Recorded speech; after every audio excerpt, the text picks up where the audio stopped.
Welcome to blues blog and recipes. তো এখানে কী কী উপকরণ লাগছে আজকে আম পাড়ার শরবত করতে আমি সবটাই দেখিয়ে দিয়েছি। এরপরে একটা কাঁচা আম নিয়ে নিয়েছি, সেটাকে খুব ভালোভাবে পুড়িয়ে নেব।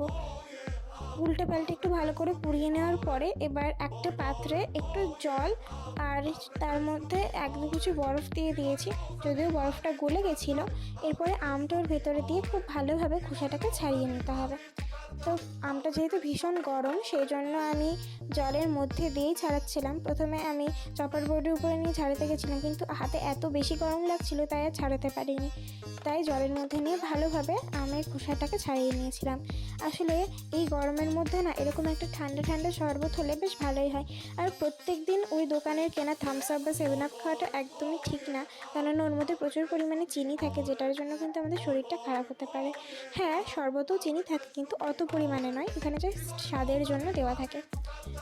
তো এরপরে আমি আমটাকে আরেকবার পরিষ্কার জলে একটু ধুয়ে নিয়েছিলাম, যেহেতু ওর মধ্যে ওই পোড়া খোসাগুলোর জন্য একটু নোংরা হয়ে গেছিলো জলটা, তাই আমি একটা পরিষ্কার জলে আবার ধুয়ে নিয়েছি। এরপরে মুখটাকে ফেলে দিয়ে এবার আমটাকে ভালোভাবে স্লাইস করে নেব।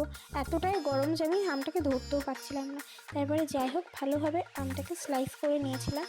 আর পুরোটা স্লাইস করার পরে না একটা সুন্দর আটি বেরিয়েছিল, মানে আটির গা থেকে সব মানে আমের যে শ্বাসটা হয় সেটা তো বেরিয়ে গেছিলো, সেই জন্য শুধু আটিটা একদম ক্লিন হয়ে পড়েছিল।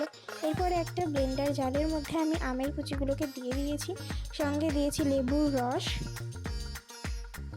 বিট লবণ,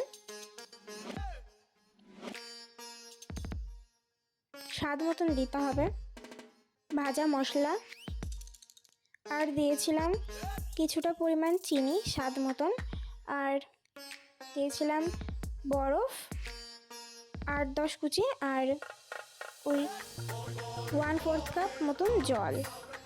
তো এই দিয়ে ভালোভাবে এটাকে কিছুক্ষণ ঘুরিয়ে নিতে হবে।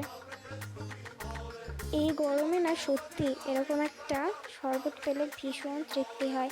আর যারা বাইরে থেকে ধরো বাবা কাকারা সকালবেলায় বেরিয়ে যান, বাড়ি আসে সেই রোদের মধ্যে, তখন তাদের তো সত্যি ইচ্ছা করে না একটু ঠান্ডা ঠান্ডা কিছু খাওয়ার। তো এটা বানিয়ে দিলে কিন্তু তারা ভীষণ খুশি হবে।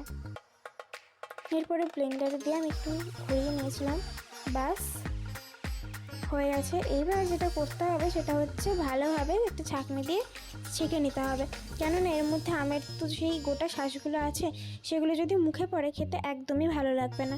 সেই জন্য আমি ভালোভাবে এটাকে সেঁকে নিয়েছিলাম একটা ছাঁকনির দিয়ে। দেখো কত সুন্দর ব্লেন্ড হয়ে গেছে সমস্তটা।